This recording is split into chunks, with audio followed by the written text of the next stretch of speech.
Ансыздан мөөнөттөрүн узартып 6 жыл Ак үйдү ээлешкен Жогорку Кеңештин 6-чакырылышынын айрым депутаттары жылуу жумшак жайлуу жайдан кеткилери жок. Буга чейин кийинки шайлангандарга иш бөлмөлөрүн бергилери келишпей, калгаларына кара колпу илишкен бул кыйындар эми алардын таптакыр эле менчиктеп алгылары бар. Ошентип эми эски эл өкүлдөрү кетер кыздын кирези кылышып, жыт-жыбыры такыр эле сиңип калганбы, 7 кабаттуу имараттан ажырагылары жок. Кыскасы, мурдуңан аккан жаман суюктук же жерге түшүп кетпей, же кайра чыккан жерине кирип кетпей, көпчүлүгүн пушайманга салган өңдүү. Анткен менен саламатсыздарбы? Бүгүн акыркы жыйын деп айтылып атат. Бүгүнкү ошо 6-чакырылыштын акыркы жыйыны. Эртеңден баштап ушул биздин Жогорку Кеңештин имаратына биздин депутаттар ушул мындайча айтканда абдан көп эмгек кылды. Мындайча айтканда бул жерде өзүнүн бир бөлүгүн, өмүрүнүн бир бөлүгүн калтырып кетти деп айткым келет да. Ошондуктан биз токтом аркылуу ушу Жогорку Кеңештин жыйынында кабыл алып койсок, ушул биздин маселелер жардам беребиз мына келген депутаттарга. Жаш муундардын өсүшүнө дагы көп салым кошот деген ойдомун биздин коллегалар. Ошондуктан бул зданияга мындайча айтканда өзүнүн 6-чакырылыштагы күбөлүгү менен кирип чыкканга уруксат бере турган токтом чыгарып койсок деп сунуштайт элем. Я требую продолжения банкета. Анткен менен алтчылардын алмаштыруучу жетинчилери деле азырынча Ак үйгө эркин кирип чыгуу укуктарына ээ эмес. Борбордук шайлоо комиссиясынын төрайымы Нуржан Шайлдыбекованын билдиргендерине караганда, ырынан да чыры көп жакындагы эле парламенттик шайлоодо бири-бирине акараат келтирип, ардашкандар арбын. Алардын баарысы соттордо текшилип жаткандыктан депутаттык мандаттарды тапшыруу убактылуу токтотулду. Ошол эле учурда айрым округдардан атталышкан талапкерлерге добуш бергендердин басымдуу бөлүгү каршы болушкандыктан ал жерлерде кайрадан саясий өнөктү өткөрүүгө туура келүүдө. Ал эми кемин жергесинен жеңишке жетишкени Казакстандын аттуу экендиги билинип, биздеги мыйзамдарга ылайык депутаттык мандат алуудан четтетилди. Минтип жаңысы ээрге отура албай жатканында эскилери уйкулуктарын ташташып, өздөрү айтмакчы өзүй, өлөң төшөгү болуп калган Жогорку Кеңештеги ишмердүүлүктөрдүн биротоло токтотушту. Бир сөз менен айтканда, азырынча же уюбуска, же аны байлаган жибибизге ээ боло албай, ортодо эл убара.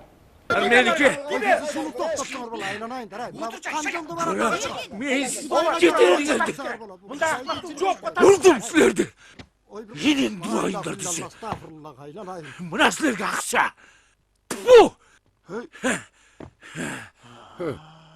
Парламентсиз калып, өздөрүнүн көзөмөлгөндөрдүн азайганына жетин албай, ашыкча кубаны ийгенби, же чындап эле арчагулап басып калганбы, айтор саламаттыкты сактоо министри Алымкадыр Бейшеналиевдин көзүгө көрүп, көгүлтүр экранда пайда болушу коомчулукта чоң резонанс жаратты. Бирлери адаттарынча аны баягы эле баарысын ит кылган ичкиликке такашса, экинчилери кырсык экен, кантсин бечара дешип боор тартышса, үчүнчү тарабы боло берет турмушта, особенно Кыргызда обонун созушууда. Эмнеси болсо да алда бирөөнүн баласы эмеспи. Жалпыбыздын саламаттыгыбыздын сакчылыгындагы азаматыбыз аман болсун дейли.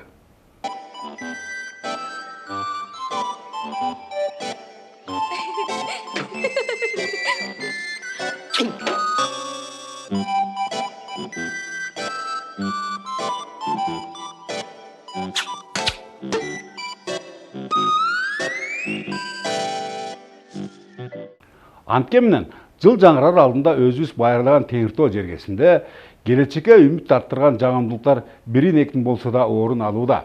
Эгер облус бийлигинин жоопкерчилиги чектелген Рендом коому менен түзгөн келишими жүзөгө ашса, Нарын шаарында таштандыларды кайра иштетүүчү завод ишке кирет.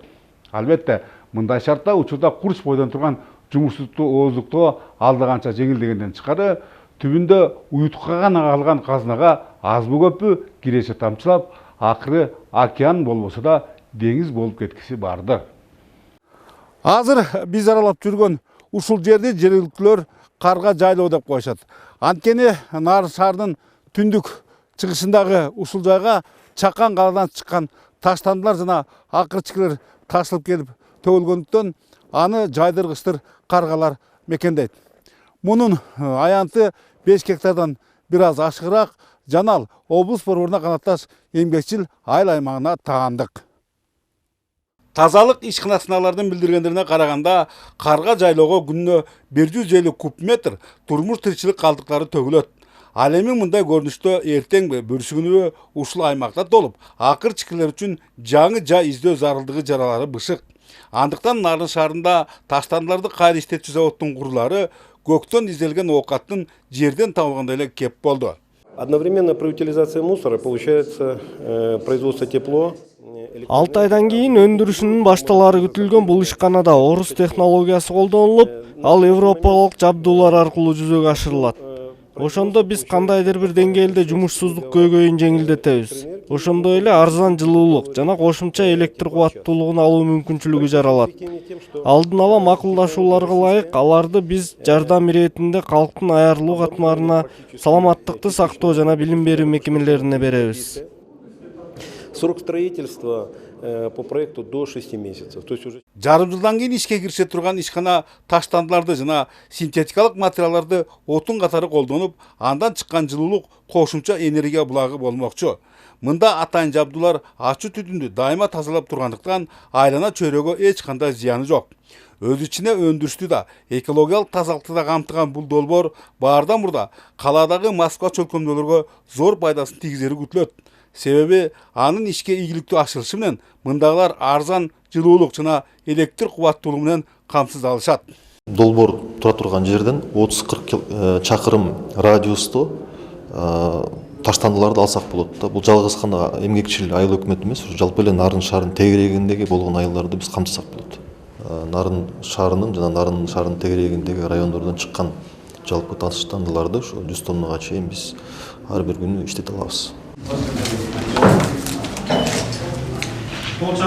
Тараптар ортосуна түзүлгөн келишимге ылайык тиешелүү жумуштарды тез арада баштоо жана аны үзгүлткө учуратпоо Нарын районундагы эмгекчил айыл өкмөтүнө тапшырылды. Өз кезегинде жоопкерчилиги чектелген Рендом кому жалпы суммасы 10 миллион долларлык заводду кыска мөөнөттө ишке киргизүүгө милдеттенди. Биз үчүн өтө жакшы долбоор болуп атат. Себеби дегенде бул азыркы замандын да талабы болуп атат да. Буга чейин бул таштандыларды бөлбөстөн биз өрттөө жолу менен гана жок кылып келсек, эми сортировка кылып бөлүп, ар биринин максаты боюнча иштетип, анан кайра электр энергияны газ алуу мүмкүнчүлүгү болуп атат да. Кошумча маалымат иретинде жай айларында пайдаланууга берилет деп болжолдонуп жаткан жогорудагы ишкана эгемендүүлүк жылдарындагы Нарын облусундагы биринчи ири өндүрүш объектиси болуп калаарын белгилейли. Ошону менен бирге эле мамлекет башчысынын билим берүү кызмат көрсөтүүлөрүнө акы төлөө системасын жакшыртуу жана билим берүү уюмдарынын финансылык ишинин ачык айкындуулугун камсыз кылуу боюнча кээ бир чаралар жөнүндөгү жарлыгы жалпысына жабууда. Жогорку деңгээлде кабыл алынган мындай чечимге эңирде миңдеген студенттердин коюндары кубанычтарга толуп, далай тебетелер көккө ыргытылды. Нарын мамлекеттик университетинин 2-курсунун студенти Элнура Тукешова 23 000 сомдук контрагын өз убагында төлөп туруу үчүн сабактардан кийин иштеп каражат табуунун камын көрөт. Антпесе жогорудагы сумма ата-энесине чоң жүк. Андан калса жылдан жылга анында баасы көтөрүлүп, окуу жайды аяктагыча асман чапчуудай. Университеттен сырткары өзүм ID спорт комплексинде хореограф болуп иштейм. 10 жаштан өйдөгү балдарды бийге, заманбап бийлерине үйрөтөм. Ал эми Элнуранын курсташы Нуржас Камчекова канчалык аракет кылганы менен өзүнө ылайыктуу жумуш таба албады. Ушундан улам ал убактысынын баарын билим алууга гана жумшоодо. Бирок талап кылынган акыны дүңүнөн төлөй салуу ага да, ата-энесине да кыйла эле оор. Дагы жакшы, бактысына өзү сыяктуу студенттердин жеңилин жерден, орун колдонулган жагымдуу жагдай түзүлүп, эми 23 000 сомду 10 ай ичинде берип бүтсө болот. Чындыгында студенттерге абдан чоң эле жакшы жеңилдик болду деп айта алам бул нерсени. Мисал үчүн мен мисал үчүн 1-курста мен 21 000 төлөгөм. Азыр болсо биздики 2100 сомго көтөрүлүптүр контракттар. Азыр болсо 23 100. Анан ооба 2 семестрга мурда бөлүп төлөчүбүз. Азыр болсо 10 айга бөлүп коюптур. Бул да абдан жеңил болду да. Анткени акча болгондо аз-аздан бөлүп төлөй берсек, бул бизге дагы чоң жеңилдик болду. Ушул каармандары согушкан Нарын мамлекеттик университети 3000ден ашык студентти 26 багыттагы адистикке даярдашат. Аларга жыл сайын 100га жакын гранттык орундар каралып, калгандары контракттык негизде. Тилекке каршы дал ушул фактор билимге умтулушкан жаштардын 10%-ын университетти таштап кетүүгө аргасыз кылат. Демек, өлкө президентинин окуу жайларда акы төлөө системасын жакшыртуу туурасындагы документтери кандайдыр бир деңгээлде жалпысына бирдей шарт түзүү кызыкчылыгында көздөйт. Андай болуп жаткан соң ага окутуучулар да көңүл кош эмес. Биз дагы ошол башка окуу жайларда эле азыр ошол контракттык төлөмдөрдү жанагы ай сайын бөлүп кароо мүмкүнчүлүктөрү бизде да каралып атат. Балдардын, ата-энелердин мүмкүнчүлүктөрүн биз дагы эске алып атабыз. Бул жагынан иштер азыр жүргүзүлүп атат. Студенттер арасында ата-энелерге түшүндүрүү иштери жүргүзүлүп атат. Сөз акырында датылса статистикага кайрылсак, республикабыздагы 73 жогорку окуу жайынын 33 мамлекеттик жана 40 жеке менчик. Аларда 26446 студент гранттык же бюджеттик негизде билим алышса, 192584 контракттык төлөмдөрдү жүргүзүшөт. Ооба, билим эч качан акча менен бааланбаш керек. Тилекке каршы нукура эгемендигибиздин 30 жыл ичинде ал башаламан базардагы товарга айланып, баасы күн өткөн сайын көтөрүлүп турду. 5 жыл бою өзү окуган жайына бир да жолу басып барбай, бирок чөнтөгү пулга толгон эркулдар дипломдорду сатып алганга көнгөндөрү эч жагы да көнүмүш адатка айланган. Антсе да кыргызстын 40 жылдан кийин болсо да билинери чын белем, айрымдарынын саясий карьерасы тең ортолоп калган кезинде аскыдан алыс кетип калып жатышат. Антке менен саламатта калыңыздар.